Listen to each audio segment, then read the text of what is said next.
Hello everybody! Welcome to my channel. Nakakita na po ba kayo ng fig tree? Ano ba yung fig tree?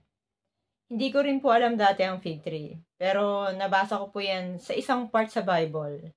Ang tungkol sa fig tree. But bago ko po yan ipakita sa inyo, babasahin ko sa inyo yung ilang scripture sa Bible about fig tree. And what is the significance of fig tree in the Bible? Anyway, I'm Sha and this is Israel Hotel Housekeeper channel. Please watch this.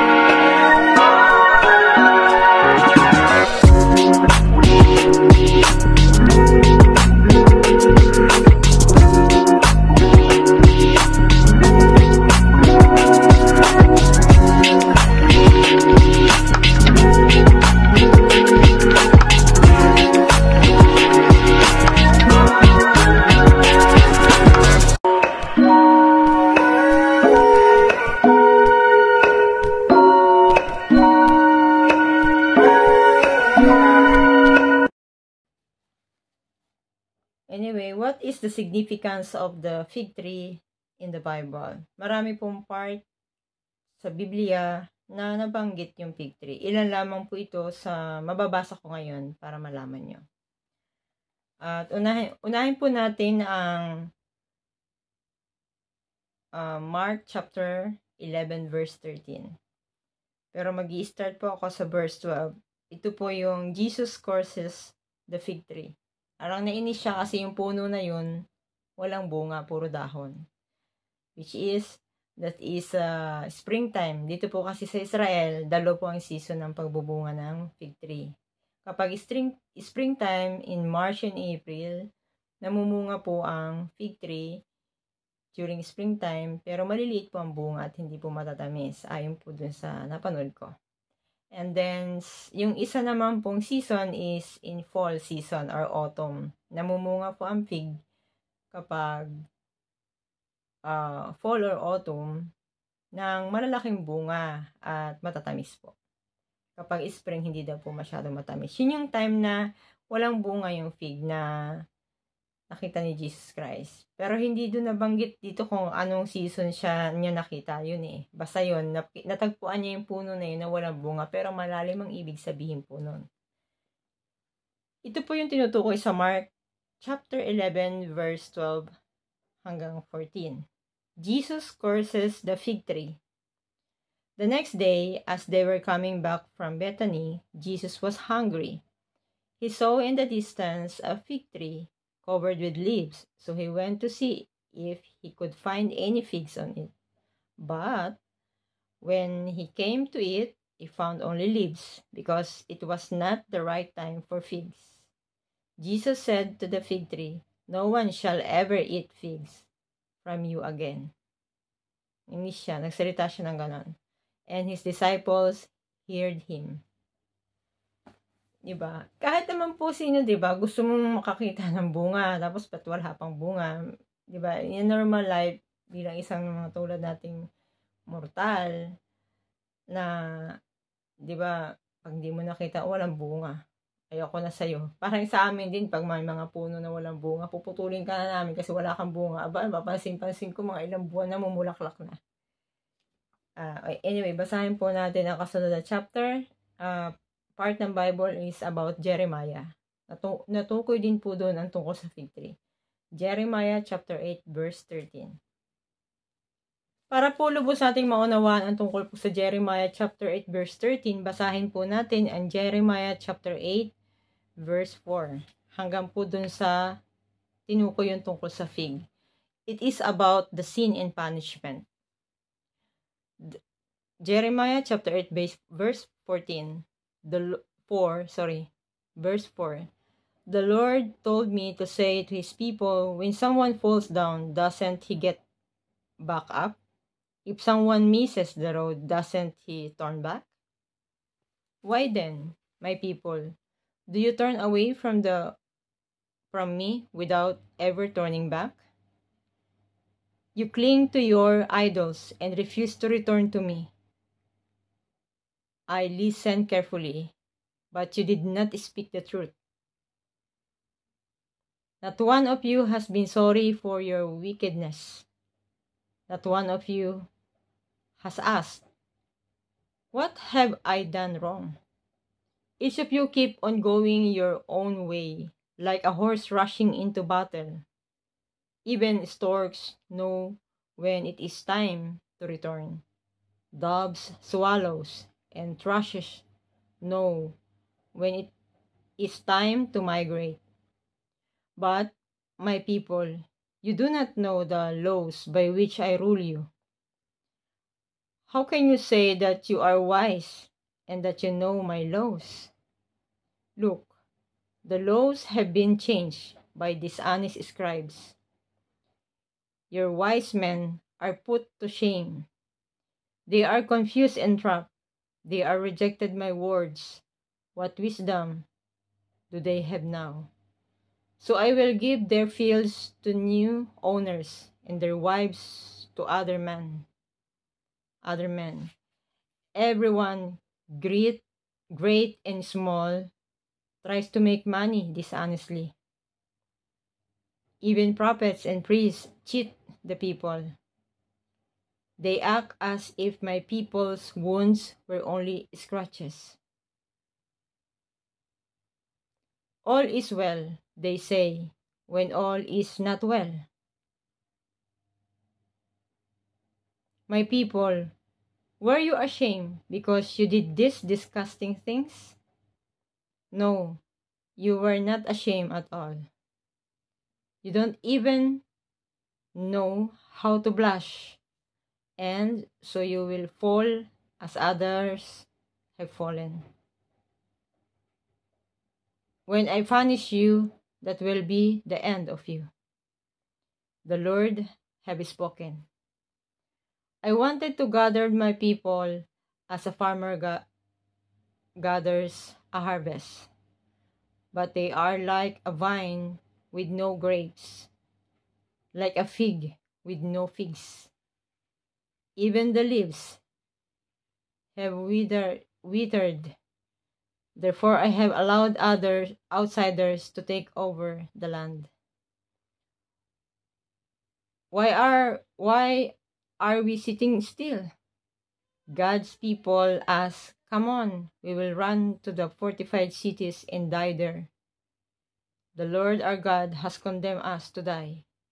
He has given us a poison to drink, because we have sinned against Him. Yun po ang tinutukoy ng Panginoon na yung fig tree ay walang bunga. Yung ba na ano ng Panginoon na yung batas, ano yung mga dapat nating gawin para hindi tayo maging masamang tao. Kung patuloy tayong magiging masamang tao, tayo yung fig tree na hindi namumunga. Yun ang malalim na ibig sabihin nung nagalit siya doon sa puno na walang bunga. Yun ang tinutukoy doon ay yung tao na patuloy na pa rin gumagawa ng masama kahit alam na niya na yun ay ayaw ng Panginoon. Anyway, pumunta naman po tayo sa ibang verse about the fig tree and Luke chapter 21 verse 29. Anyway, hanapin ko po muna. This is about the lesson of the fig tree. In Luke chapter 21 verse 29. Then Jesus told them this parable. Think of the fig tree and all the other trees. When you see their leaves beginning to appear, you know that summer is near. In the same way, when you see these things happening, you will know that the kingdom of God is about to come. Remember that all these things will take place before the people now living have all died. Heaven and earth will pass away, but my words will never pass away. Ito yung pinag-aaralan ko noon na meaning na yung think of the fig tree and all the other trees. When you see their leaves beginning to appear, you know the summer is near. Kapag daw umusbong na nagsisimula na umusbong yung mga dahon ng fig tree at iba pang mga puno, malapit na daw ang tag-init. In the same way, when you see these things happening, kapag nakita mo na daw yung mga bagay na yun, kasi ang alam ko kasi, umuusbong po yung mga dahon-dahon. May umuusbong din po kapag spring eh. Sa Korea, inoobserbahan ko rin ang mga puno eh. Umuusbong bulaklak, sunod dahon. Pero malamig pa yon, hindi pa summer. Ang ibig sabihin daw po kasi nung kapag nagsisimula umusbong na yung mga dahon ng mga puno, you will know that the kingdom of God is about to come. Ang karayan ng Diyos ay parating na. Malalim na ibig sabihin nito. Yung fig ay, kumbaga, siguro, di ba yung dahon, kumbaga pagpalagay natin yung dahon ay, sa aking idea to, pagpalagay ng dahon ay nalagas, yun yung mga masasamang natin ginagawa. Kapag umusbong yung bago, parang nagbago ka. Parang naging kang mabuti. The kingdom of God will come. Kapag naging mabuti ka, doon dadating yung kingdom of God. Yun yung aking explanation doon. Remember that all these things will take place before the people now living have all died. Mangyayari daw yun kapag remember that all these things will take place before the people now living have all died. Mangyayari daw yun kapag bago ang lahat ng taong nabubuhay ay mamatay. Ibig sabihin, before the people now living have all died. Yun nga. Ibig sabihin, mamamatay lahat ng tao sa mundo. Makikita muna yun, yung pangyayaring yun, na umusbong yung dahon. Kasi nakikita ko kasi sa pag nasa Korea ako noon, springtime, may umuusbong na rin na dahon eh. Sunod may bulaklak. Pero unang bumubuka yung bulaklak. Pero malayo pa ang summer nun. Yun. Kaya obserbahan nyo na kapag yung dahon ay umusbong at nagtag-araw na, ibig sabihin, mamamatay na ang mga tao. Yun ang nun, malalim na end. Malapit na ang end. Kaya, nangyayari lang po kasi yun yung pag-usbong ng mga dahon, spring sa tagsibol lang. Kaya pag nagtagkaroon ng tagsibol at bigla na nag-summer, malapit na mamatay ang lahat ng tao. Ito yung nabasa ko dati, nasabi ko, kailangan pala meron kang tanim na fig tree sa bakuran para makita mo yung kung malapit na yung the kingdom of God in year to come at malapit nang mawala ang tao sa mundo. Kaya mahalaga yung fig tree. At dito sa vlog kong ito, after nating mabasa ang mga verses na ito, mapapanood nyo yan. Ipapakita ko sa inyo kung ano itsura ng fig. Ngayon. Okay, let's go to the next chapter. Ito naman po ay yung tungkol sa Deuteronomy chapter 8. Basahin po natin yon hanggang mula verse 1 to verse 10. A good land to be possessed.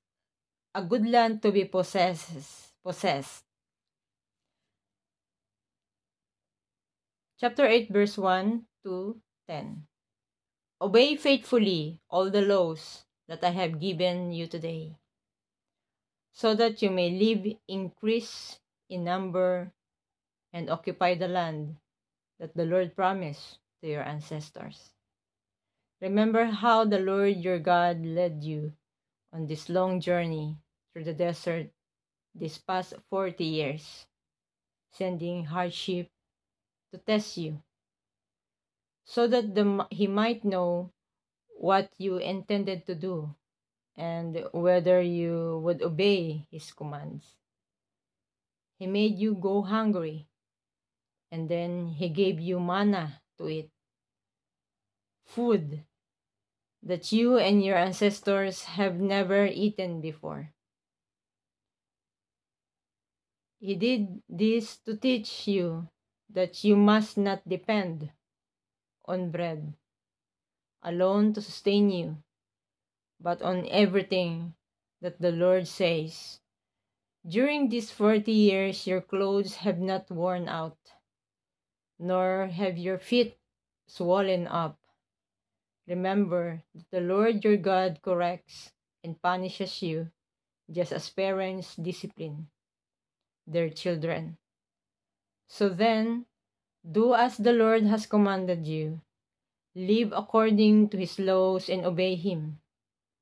The Lord your God is bringing you into a fertile land, a land that has rivers and springs and underground streams gushing out into the valleys and hills, a land that produces wheat and barley, grapes, figs, pomegranates, olives, and honey.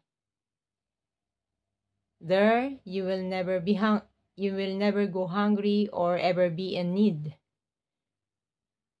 Its rocks have iron in them, and from its hills you can mine copper. You will have all you want to eat, and you will give thanks to the Lord your God for the fertile land that He has given to you. Ito yung ibibigay ng Panginoon na wala ka nang hahanapin pa kapag sumunod ka sa kanyang mga laws sa batas ng Panginoon. May wheat, may barley, may grapes, figs, pomegranates, olives, and honey. At lahat ng yan ay nandito sa Israel. At lahat ng yan ay nakain namin nung kami na dito. Yung pomegranate po yung malalaki na parang bayabas na pula. Honey, marami dito. Grapes, at saka yung figs. Yung barley, meron din dito. At yung wheat, yung mga bread nila, gagawa sa wheat. At malaking bagay ang nahihalintulad sa atin ng fig tree. Kumbaga sabi ng isang nag-vlog is fig tree is represent of the nation of Israel. And ang olive tree naman is nagre-represent sa Israel, sa bansang Israel. At ang fig tree ay represent of the nation. Ang olive tree, ang sanga ng olive tree ay hindi pwedeng sunugin dahil hindi siya nagpo-produce ng fuel. Kaya yung pong sanga ng fig tree ay yun ang ginagamit na sinusunog para siya yung gawing fuel pang sindi kapag mag-offering ka sa God, magdadasal. Kaya ang laki ng halagang malaki ang bagay malaking bagay ang fig sa Biblia. Ang fig po ay inihahalintulad sa dalawang klase po kasi yun. Isang fig na namumunga at hindi namumunga. Yung puno ng fig ay yun po ay tayo. Nasa sayo yan kung anong pipiliin mo. Doon ka sa fig na walang bunga, na hindi ka napakinabangan, patuloy kang gumagawa ng kasamaan at hindi ka nagsisay sorry, ibig sabihin you don't repent your sins to God at ulit-ulit mong ginagawa yung kasalanan na yon. And then, or doon ka sa puno ng fig na namumunga, na halos wala na yung dahon, nandun na puro bunga. Yun yung ibig sabihin na punong-puno ka ng kabutihan at punong-puno ka ng pagsunod sa batas na pinatutupad ng Panginoon. Kaya yung mga nakalagay dito sa Bible, lahat po yan ay nandito sa Israel. Maliit na bansa. Pilit na pinapatay ang mga taong gumagawa ng kabutihan, pero hindi pa rin hinahayaan ng Diyos na maghari ang masama dahil marami pa rin pong mabuti. Patuloy po nating ipanalangin ang Israel at kung sino man po ang nakakapanood ng vlog ko, Kung kahit na-late kang manood ng vlog ko, iwanan mo ang ginagawa mo sa loob ng 5 minuto. Maglaan ka ng panalangin para sa bansang ito ng Israel. Lugar na pinili ng Diyos. Lugar na dapat nating paglaanan ng panalangin. Nahihirapan ka man ngayon, mas kawawa ang mga tao po dito. Mayamang bansa, pero inilalaan nila ang buhay para ipaglaban ang bansang ito. Magandang gabi po sa inyo lahat at maraming salamat. Please watch this. Makikita niyo po kung paano ako nanghingi ng sanga at dahon at bunga doon sa tatay na mabait na Ukrainian. Pupuntahan ko yung may-ari ng puno ng pig. Kung bibigyan ako, hingi ako ng dahon.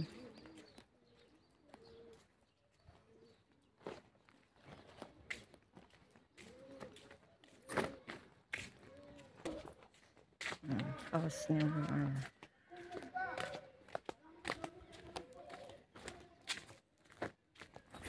nakakatuwa dito yung mga matatandang Jay. Maliliit na tao yung nandito sa serang ito. Shabbat shalom, boy. Shabbat shalom. Oh. Shabbat shalom. Mimi. Shabbat shalom. Yeah. Shalom. Paalam ako. Hingi ako ng dahon. Pig tree. Ayun ang itsura niya. Bumuka na. Yung bunga. Uso siyang bumuka. Naka-smile. Okay. Yan ang puno niya. Request ito ng kapatid ko, hiningi ko dun sa kaibigan ko matandang Ukrainian. Hindi siya nagsimba kasi inoperando yung paa niya, na aksidente siya. Bali, ayaw niya mag-cut kasi Shabbat, pinahiram niya ako ng cutter. Sabi ko, hingi ako ng 10 perasong leaves. Beseder daw. O, ayan. May bunga siya. Ayan, pula, bumuka na. Diba? Ewan ko anong gagawin ng kapatid ko. Bahala na, ipapabagahe ko na lang ito. Kung matuyo. Ituyo. Bye-bye. Nandiyan muna yung cellphone habang nag-harvest ako ng dahon.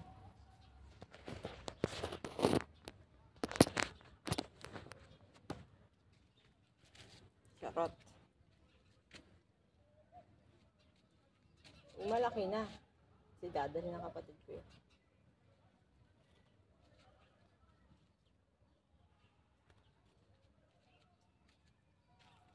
Two.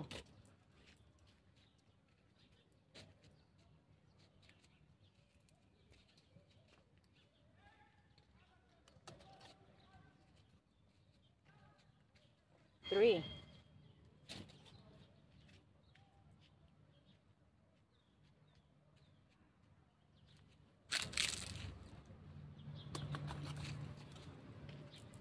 Four.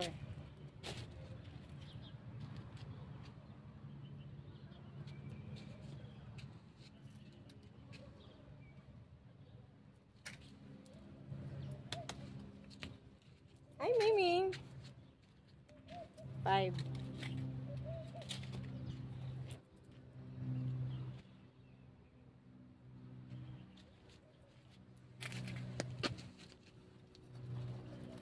6. 7.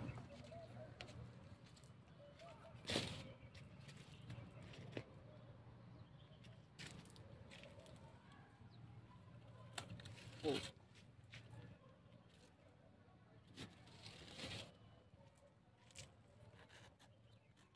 9.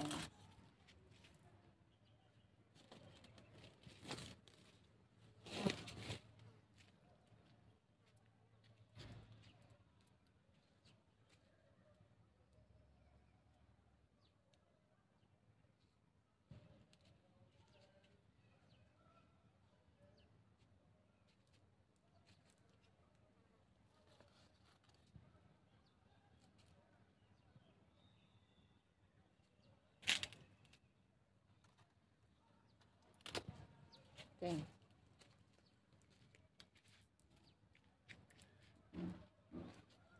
ko to. Tuyuin ko bihero na.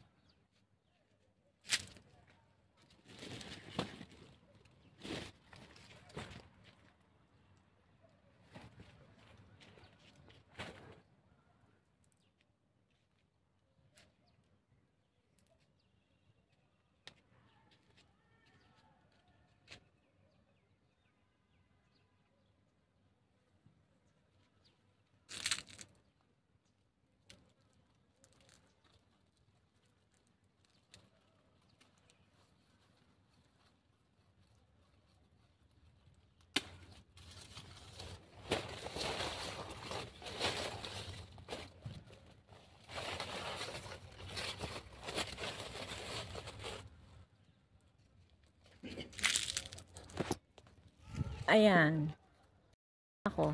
Humingi ako ng kaperasong sanga. Baya siyang tuyo. Basta madala lang ito doon. Kasi itong fig tree is in the scripture. Nakalagay sa Bible to. Paalam na ako. Kawawa naman yung lolo kong kaibigan. Proud na proud pa naman siya sa garden niya na to. Siya nag-aalaga. May bayabas, maraming tanim. Ano yung mga passion fruit niya? Ayun o. Ayun o, may bunga na. Hindi papaalam na ako. Epo. This one? Yeah. Beside that? This one? Okay. Okay. Here? Here? Go. Lan? Beside that? Ano ba yan? Okay. At susuot. At susuot. May ganitin na ka. Beside that? Ha? Yung? Mo. Susuot mo. Mo. At susuot. Mo. Binigyan niya ako kung itatanim ko daw. Ay, hindi man ako makapagtatanim nito. Natutuyo naman to.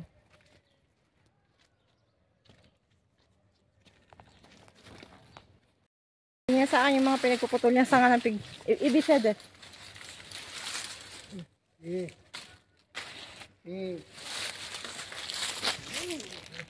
Okay.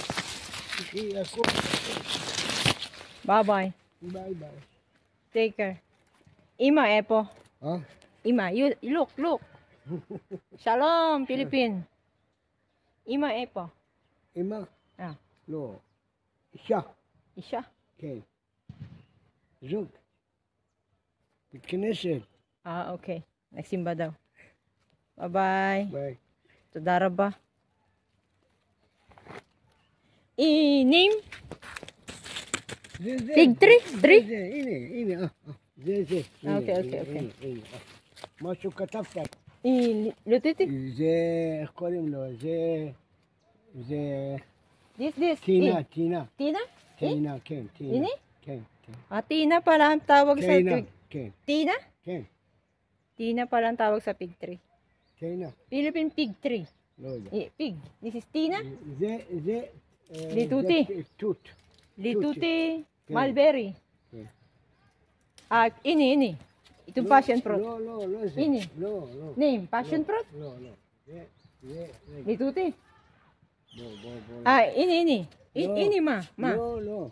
בואי. Lo, walang tawag. Ano mabibigay niyo sa akin ni Lolo? Matatagalan ako. Ito yung lolo ko, parang tatay ko. Ganyan siya. Pinipresenta na lahat. Ibigyan niya ako ng bunga. בואי. Epo. I will get זה ציינה. China. China. חמוץ. רגע. Ini, ma. רגע. זה ציינה. זה. Ini biseder? Bigay niya sa הנה akin. ציינה. Okay, give me. זה ציינה, הכל אוכל, אז זה טוב. Kung biseder? הכל בסדר. Binibigyan niya ako. הנה, ציינה. Okay. זה ציינה. Bye-bye. This one. Ha? Yan, oh, patay na. Sa akin ni tatay, ang pagtatanim ng fig tree ay katulad ng pagtatanim ng mulberry. Sanga din. Nabubuhay. Ayan, pilay siya.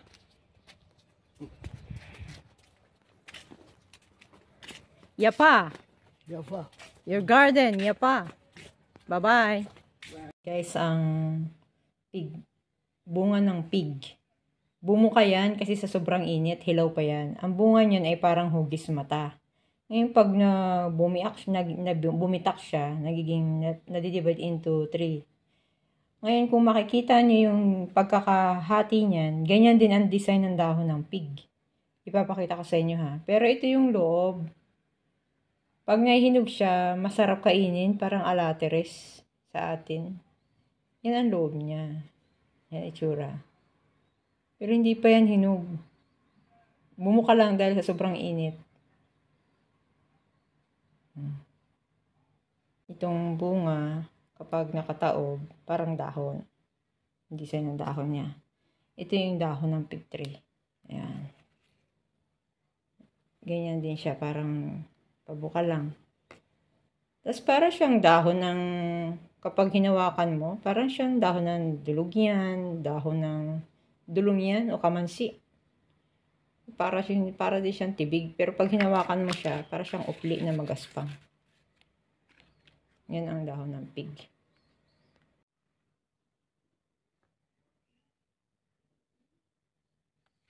Ayan, sana nag-enjoy kayo sa panonood at ganyan ang itsura niya. Para lang siyang dahon ng tibig na pula. And din para siyang upli. Yung pangkuskus ng sahig para pumuti. Tingnan nyo, i-scratch ko yan ha. Magaspang po siya na parang upli. Ito yung bunga niya. Yan, ganyan. Magaspang na parang upli. Matutuyuin ko siya para hindi yung bunga niya. Pero mahal yan dito. Parang 30 shekel lang 1 kilo. Pinatuyo ko. Ayan, nilagay ko muna dito. I-request yun ng kapatid ko. Painitan ko rin. Wala na. Kailangan matuyo yan bago ilagay sa box. Bye-bye. Nasa Bible po kasi yung halaman na yan. Wala, sa dahon na lang ipadala ko kaya hindi naman pwedeng ipadala ang puno. Bye-bye.